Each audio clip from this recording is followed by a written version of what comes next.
Okay, let's calm down. Let us calm down small. Oh yeah, breathe in, breathe out. Oh yeah, breathe in, breathe out. Are you ready for this song? All my struggles you took away. All my shame you replaced it with joy.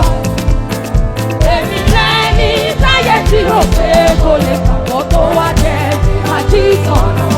all my struggles, all our shame. Jesus, every time I get to know,